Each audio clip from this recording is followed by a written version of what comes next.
Hello everyone, welcome to another video, and today we are going to start chapter 12, that is electricity of class 10 general science. So without wasting any more time, let's get started. So what does electricity mean? What do you understand by electricity? In general terms, electricity is a form of energy. Just like there is a form of energy called heat, there is light, we have electricity as one of those forms of energy. So what actually is it? Now, flow of water in a river causes water current, right?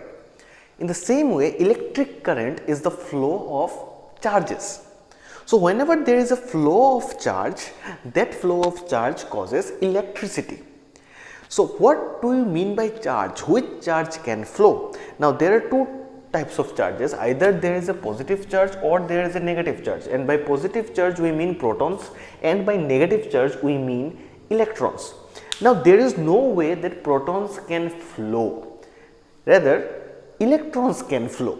And why is that? Because if you look into the structure of an atom, the protons are placed inside the nucleus. The protons and neutrons are inside the nucleus, and in the outward shell we have all the electrons placed.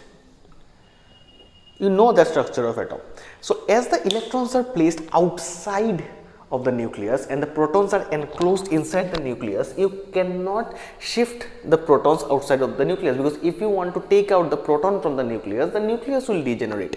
If the nucleus degenerates, then in that case the atom itself will degenerate. But what we can do is shift electrons from one shell to other shell, or from one atom to another atom. So we can move the electrons in and out of an atom. So as a result of that, if any charge has to flow, that means if any charge has to move from one atom to the other, that will be the electrons. So flow of charge, in bracket you may say negative charge, is called electric current. Now not just the flow, because electric current is also dependent on the amount of time it takes for the current to move from one particular position to another particular position. Okay, so suppose you have a point A and you have a point B, and here is an electron that is trying to flow from A up to B. So it is the flow of this electron from the position A to the position B per unit time. So we have a charge, and the charge is moving from point A to point B. So what do you mean by electric current is at what speed or at what rate the charge has moved from one point to the other. So it is time dependent. Electric current is time dependent. So current is not just the flow of electrons or flow of charges, it is actually the flow, the rate of flow of charge. So the rate at which charge flows from one point to the other is called the electric current. Okay, so if there is a circuit or there is a metal cable or metal wire from here to here, and because of any battery attached to it, the current is flowing in this direction. In that case, if we want to measure the amount of current that is flowing, what we have to do is we have to measure the amount of charge that is flowing from this point to this point. Once we know the amount of charge, then we need to understand what is the amount of time taken. So if there is suppose 2 coulomb of charge, the unit of charge is coulomb. I hope you remember that. So if it is 2 coulomb of charge that is flowing from this point to that point, that means we have the charge 2 coulomb of charge is flowing. How much time does it take? Suppose it takes 3 seconds. It takes 3 seconds for 2 coulomb of charge to flow from one end to the other end. So this flow and the rate at which it is flowing is called the electric current. Now if I want to do an analogy, think of speed. It is the rate at which you travel a certain distance. The rate at which, so if I tell you that the rate at which you cover a certain distance is actually speed, then what is the formula of speed? The formula of speed is actually distance per unit time, distance by time. So whenever we say rate, it means per unit time. So how did I define speed? Speed is the rate at which you cover a particular distance. The rate at which you cover a particular distance. That means distance covered per unit time is the speed. So rate means something done per unit time.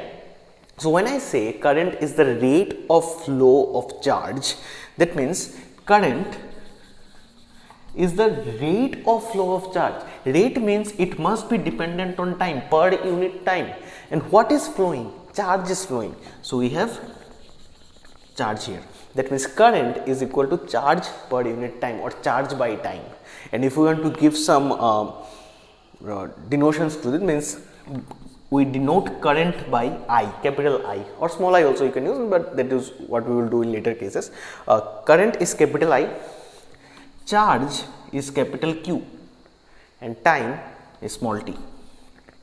So this is the formula of current, and the first formula of chapter 12, that current is equal to charge by time. That is the amount of charge that is flowing from one point to the other per unit time is called the current. So if any time you want to define current, don't just say the flow of electrons is current. No, the flow of electrons per unit time is called current. But electricity is caused by the flow of electrons. So these are different things. How do you create electricity? By the flow of electrons. But what is electric current? Electric current is not just the flow of electrons. The flow of electrons per unit time. So it is the speed at which electrons are flowing. For easy understanding, it means the speed at which electrons are flowing or charges are flowing. So that is electric current. So here is the formula. Now from the formula, let us try to find out the unit of current. So what is the unit of current? I is equal to Q by T. So for units, we have Q is charge, the unit of charge is coulomb. T is time, the unit of time is second. That means coulomb per second is the unit of current. And coulomb per second as a whole, we have given it, not we, the scientists have given it a combined name called the ampere, or in short, capital A. So electric current, the unit of electric current is ampere or capital A, which can be decoded to coulomb per second. So coulomb per second as a whole is called ampere. So this is about electric current. Electric current, the formula is I equals Q by T. The unit is ampere. I hope that is clear to you. So this is about current and how to find out the electric current. So if you are given any question regarding suppose the charge that is flowing through a circuit is 15 coulomb and it takes 3 seconds for the charge to flow from one point to the other, find the amount of current. So therefore I will be equal to Q by T. So Q by T, what is Q? Q is the charge, which is 15 coulomb, and time is 3 seconds. So it is 5 coulomb per second, or you can write 5 ampere. So that's how you solve these sums. You have been given some examples. Try and solve the example, because that will make it clear, easier for you to understand what does it mean. So that is all about current. Now let us move into another very important topic, that is the potential and potential difference. So what do you mean by potential and potential difference of any electric circuit or any charge? So suppose you all have played with magnets in your childhood days. So if you take a magnet and you want to bring any magnetic object, suppose an iron, small iron pieces, you are trying to bring closer to this magnet. So suppose you have a magnet here and you have a charge, or you have a magnetic material that is coming close to it. If you keep the magnetic material very far away, there will be no effect. As you start coming closer, after a certain point you will start to realize that the magnet is attracting that piece of iron. But outside that range, there is a range, right? There is a field. Inside this field only you feel the attraction. Outside that field there is no attraction. Means a magnet has a zone, has a field, inside which it can show its effect of attraction or repulsion. But outside this field there is no such thing of attraction or repulsion. Means if here is the magnet and here you keep the iron, the magnet will have no effect. But the moment you start to bring it closer to this field, it goes inside this field. At that point of time, it will attract the iron filling or iron. So in the same way, every charge has a field of its own. So suppose you have an electron here, and this electron is having a field of its own. Inside this field, this electron will show its effect of attracting any other charge or a repulsive charge. Suppose it is like charges will repel each other and unlike charges will attract each other. So if I want to bring another electron inside, so they will repel each other. If I want to bring a proton inside, that means they will attract each other, right? So now that we know that even charges also have their own field, now let us try to understand what do we mean by potential. First of all, electric potential. Suppose you have another charge here. Suppose it's a proton, a positive charge. You want to bring this positive charge from outside to inside of the field. So whenever you have to bring any, or you have to displace, you have to change the position of any object, you have to do some work, right? You have studied in class 9 work and energy. Work is dependent on the displacement of an object. So here is the positive charge and I want to displace this charge from outside the field to inside the field. So suppose I do something and I put this proton inside the field. So for doing this job or doing this task, I have obviously done some amount of work. Okay, and what does the work depend on? Suppose I ask you to take an object from inside your drawing room, or living hall to your bedroom. So how much amount of work you have to depends on what? It depends on how big the object is, or what is the mass of the object, or what is the weight of the object, right? Suppose I ask you to take one pen from living room to the bedroom, it will be very easy for you. Now I ask you to take one table from your living room to the bedroom. The amount of work do will vary. So the amount of work you do depends on the mass of the object or the weight of the object. In the same way, the amount of work that needs to be done will depend on the charge. What amount of charge is there? So the work done per unit charge. Okay, so you have done some work depending on how much charge is there. So the work done per unit charge to move this charge from outside to inside, that work done per unit charge is called the potential. Okay, so the potential of any charge or any field is the amount of work you have to do in order to move a unit positive charge from outside the field to inside the field, outside the electric field to inside the electric field. So whenever there is an electric field and you want to move a charge from outside the field to inside, you do some work depending upon how much charge is there. So the work done per unit charge in order to move the charge from outside to inside, very simple, from outside to inside you have to move the charge, that is called potential. So once you do that, there is a potential that you have given to this charge, right? So this is the potential, simple. You have given some charge to this, you have given some potential to this charge. Now you want to change the position of this within the field. Means suppose from here you want to move this charge to this point. Okay, so this displacement you want to do. So again you have to do some work, obviously, because you are displacing a particular object. So again you will do some work, and again that will depend on the amount of charge.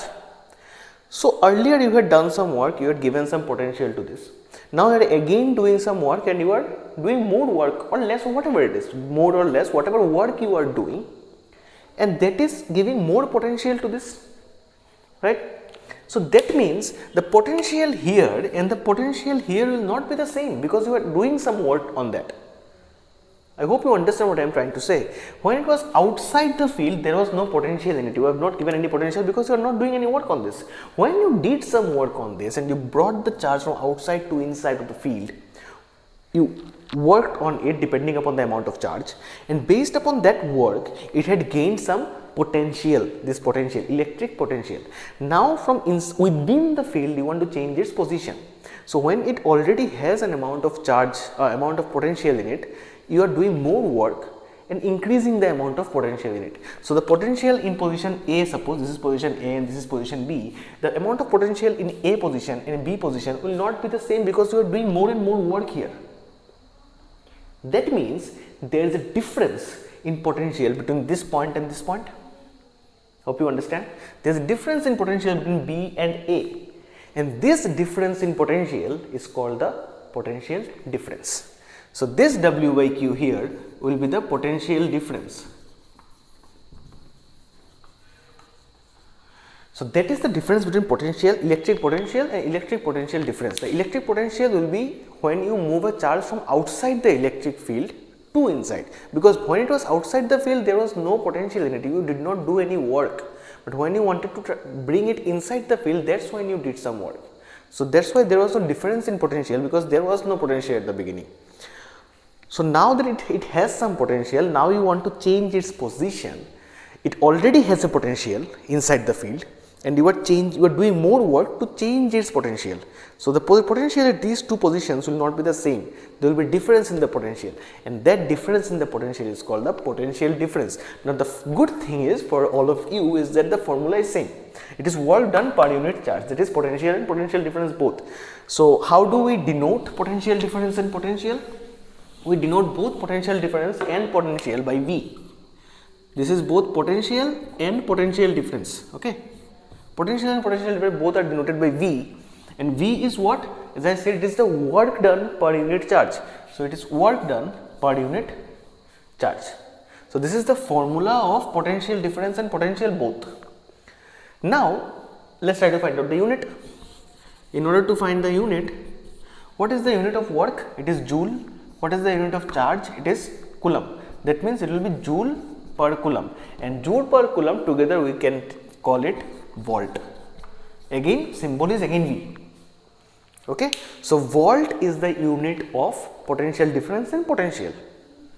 Now V, these two are always the same alphabet, but the meaning is different here. Here this V means either potential or potential difference, and this V means the unit of potential or potential difference. So you may be given in the question that V is equal to 6V. So don't be confused like I should cancel V. No, don't do that. It will be V for potential difference is equal to 6 volt. This is potential difference denoting what? This V is for denoting potential difference, and this V is for volt, the unit of potential difference. So that is another concept of potential and potential difference. So remember one thing, the higher the potential difference, the more will be the amount of current flowing in the circuit. Have you seen in your the current that comes to your house, a amount of electricity is having a potential difference of 220 volt. 220 volt. Sometimes we say that the voltage has dropped, and that's why the lights become dim. So that means the voltage has dropped below 220 volt. Whenever the voltage drops below 220 volt, our lights become dim, the fans become slower. They don't move as fast as they should. That is because the potential difference is decreased, which has led to the decrease in the amount of current. We will study about this in Ohm's law. So as of now, just try to understand that potential difference will actually affect current. So higher the potential difference, more is the current. Lower the potential difference, lower is the amount of current. So I hope you understood what is electric current and what is potential and potential difference, the formula and the unit. So go through the book, you will have a better idea about it. There are some experiments done, there is some activity. So go through those, you will have a good idea. Try to solve the example questions. Very simple, very simple sums, just like a class 5, 6 type of sums. So you can solve them easily. So hope you understood. So see you in the next one, and until next time, cheers.